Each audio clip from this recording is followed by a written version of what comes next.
Well, good evening. How are you all doing? This will be another real quick one. Um, this one's regarding a couple comments and questions I had regarding the 1987 Corvette heads that I have on one of my 355s. A real quick history on this motor. This is the motor that was first in my 1968 Camaro when I first built it. That was back in the early 2000s. Um, it's a good little motor, and you can't beat it for the price. I mean, this is as low budget as you can get and have reliability, make some decent power, and go reasonably fast. A real quick rundown on it would be it's your typical 010 4-bolt main block. Um, the crank is just ordinary stock cast crank. The rods are Ohio crank, 6-inch I-beams. They're just basically a stock replacement aftermarket rod. They're only rated to 500 horsepower. Now, one good thing in this motor is the pistons. It has a really good set of forged moly pistons. Even them weren't that bad. I believe they were $800. Other than that, the only other real high quality brand name thing in it would be the solid flat tappet comp cam. It's a decent little cam. I can't remember all the specs right off the top of my head, but it is 550 lift. The duration is right around 280 something. It's under 300. And it's on a 106 lobe separation. It wasn't bad on the street. This motor is 11 to 1. It's a flat top motor. The heads we're about to go over are 1986 Corvette. I thought they were 86, but Stevie D, our buddy here on YouTube, he informed me that they are 87 Corvette heads. They're 58 cc's. Other than that, that's about all I know of them. If anyone has any questions about them, I'm sure Stevie knows a lot more about them than I do. The intake is just your typical Victor Jr. It had a 750 Holly, just your basic double roller, and MSD Pro billet distributor. I mean, this motor here made 455 on pump gas. I ran a 50-50 AV and pump gas mixture at the track just to keep it safe from detonation. Armstrong's say 10.5 to 1 with steel heads on pump gas and 11 to 1 with aluminum. Sometimes they say 11.5 with aluminum. I just didn't want to risk it, so for the price of a little bit of av gas, I would mix mine 50-50. But on the street, I just ran it 100% pump gas, and that's because I had the timing taken out of it for on the street. I mean, it's a great little motor for the price. I mean, this right here, when I first built it, I bet you I didn't have any more than $4,500 in it. I mean, for 455 horsepower, you can't go wrong. But now, one of the questions I had was regarding the valve train. Like I stated earlier, these are 1987 Corvette heads. There's nothing done to them. Very, very minor cleanup work on the chambers. A little bit of exhaust port work. Other than that, they're just right as GM made them, casted them.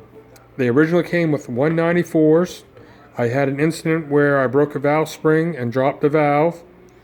It didn't really hurt the head a whole lot. Armstrong's fixed up the head. And in the process of putting new valves in, I just went with 202s. It was not dynoed after that, so I don't know if there's any difference in horsepower between the 194s and the 202s, but bigger is better, right? So, anyway, what the issue is with these heads are, as Stevie knows, they are center bolt valve cover. The problem with that is valve train stability. This motor stopped making power at 6,800. We would turn it 72. The target for a motor, when you're at the track or whatever, is roughly 10% more than where the RPM that the motor laid down. So this laid down and stopped making power at 68. We wouldn't turn it much more than 72. But being a solid lifter and a pretty heavy spring on it, you can run into valve train problems, especially with a center bolt valve cover where you cannot run a stud girdle. Now, as you see, I have a stud girdle on this, and it has the perimeter bolt valve covers.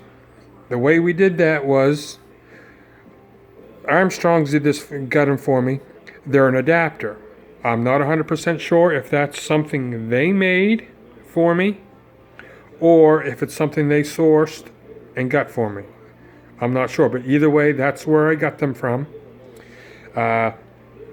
You just silicone, well, you can use a gasket or silicone and to seal them to the head, and they just attach where your center bolt valve covers would be. That allows you and they have the 4 studs, as you can see, for your old style perimeter mount valve cover, which allows you to run a girdle. I did have a little bit of issues with them. The first set of rockers that I had worked fine. They were full roller rocker, but they were a little smaller body, so there was no issues. When I dropped the valve and upgraded some stuff, I went with the better comp cam. They're the gold roller rockers, and the bodies are a little bit wider, so I had some clearance issues with this adapter, but a little bit of die grinder work fixed that. But for those who were asking, that's how you solve that. These motors, especially with a solid flat tappet and some spring pressure, you have to stabilize that valve train. These are only a 3/8 stud. That's what they came with from factory. I did not upgrade to a 7/16 with the stud girdle. 3/8 is perfectly fine. But while we're at this, here's a little tip that I see people do all the time when they adjust their valves with a stud girdle. You'll be at the track and you'll see someone working on their motor, or go to their shop and they're working on their motor. They will adjust their valves and they don't have the stud girdle on. But it's important to have your stud girdle on. I mean, if you think about it, I'll admit I've done that in the past until I've had real well-known engine builders correct me and show me how to do it right. It's like they told me, if you think about this, what is the purpose of this girdle? This girdle is to lock all of your rocker studs together and make them all one. So it doesn't matter. I mean, GM, a mass-produced part, is not going to be perfect. Even a brand name, whether it be AFR, Brodix, Dart, anything like that, they're not going to be perfect. So your studs, or where they're drilled, could be a little off. So what happens if you don't have this girdle on and you adjust your valves and they're perfect? If your studs aren't fully in line 100%, when you clamp this girdle on, you're going to move that stud, which is going to decrease your lash that you just spent all that time doing, or it's going to increase your lash. So the way I was taught to do it by some of the big name builders around here is you clamp your girdle on as you normally would, and as you can see, it's in sections. You got your 4 sections. So if you're doing number 1 cylinder, you have these all tightened down, these other 3 sections. If you're doing number 1 cylinder, you loosen up this bolt, which will let you adjust this poly lock, is what it's called. You have a jam screw in here, an Allen key, and all that does is when you have this nut adjusted, that just threads in and bottoms out on your rocker stud, and it just jams it so it can't back off if you don't have a girdle. This girdle will not allow the poly locks to back off anyway, but if you don't have a girdle, that's the primary way of preventing your poly locks from backing off. But anyway, back to this. What you do, like I said, is you have these other 3 sections fully tightened down, so everything's perfectly aligned here. If you're doing number 1 cylinder, you will just barely loosen this one here up enough that you can turn these poly locks. Even if it takes a little bit of effort to do it, that's better. Then you can adjust your valves, and we won't get into the proper way of doing that because there's so many different methods. What I've been taught, I go by, and that's what I teach other people to do. Everyone has their own way. There's really no right or wrong way of doing it. As long as your lash ends up being what it should be, how you did that doesn't really matter. Just do what you feel comfortable, or what you was taught and feel comfortable doing. Anyway, so once you get these 2 rockers done the way you were taught to do them, or you normally do them, once you get them done, then you fully tighten this down. Then you recheck it. Then you can move on to your next cylinder that you're going to do. Same thing. So if you go on to number 3, 1, 5, and 7 will be fully tightened down. Number 3, you will just back your bolt off just enough that you can move your poly locks again. That way everything is held in place and nothing will move or change your lash when you put your girdle on. I mean, maybe that'll help some people understand how that works, but it's amazing how many times you will go to a racetrack and people will be adjusting their valves, whether they had a valve train issue or they're just checking their valves, and they'll have that girdle completely off. And then they'll just do their valves, put the girdle back on, and can't understand why they have a hung valve or not enough lift. This is a little bit more critical on this one.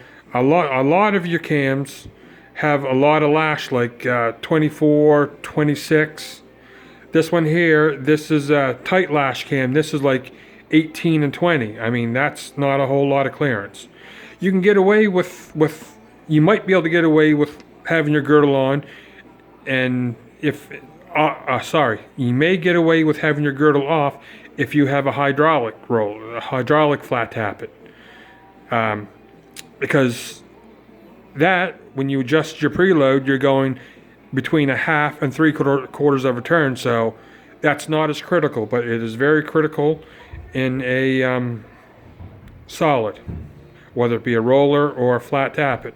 Now, my other motor that I'm putting in my Camaro, that has shaft rockers. That's totally different. That is, if you got big horsepower and you're turning 8,000 like that motor does, a shaft rocker is definitely the way to go. They're way more expensive, but you get what you pay for. These here are a couple $100. The Giselle shaft rockers I have on the bigger 355 going in the Camaro, they're like $1,500. And all that is basically the same. You just have a common shaft with 2 rockers on each one. So there's no need for stud girdles or anything.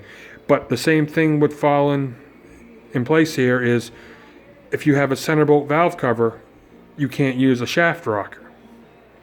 So anyway, that was a little longer than what I expected. But anyway, for those that were asking about using the perimeter bolt valve covers on the 87 Corvette heads, that's how it's done. You can just, if anyone has any questions, I can get a hold of Armstrong's and find out if this is something they made for me, or if it's a product that they got in from one of their suppliers. And I'll see, and I'll let you know what it is if you're looking for one. I know Chevy powered Fox 555. I think his buddy Timothy Boyd, I think he's building a very similar motor. I know he has the Corvette heads the same as these. I emailed him the whole specs on this motor, so I think he's going to have something pretty close, which work really good in that light truck of his. I mean, this, like I said, this is 455 horsepower. In my 2,600-pound Mustang, it would go mid 1050s to a 1060, depending on the air. In October, when the DA has been when the DA has been down like negative 200 or something, the best it's went was 1027, I think it was. That's moving for a little 455 horsepower motor. But then again, the Mustang only weighed 2,600. And anyway, sorry for being a little bit more lengthy than I expected. Hope you're all having a good one. See you later.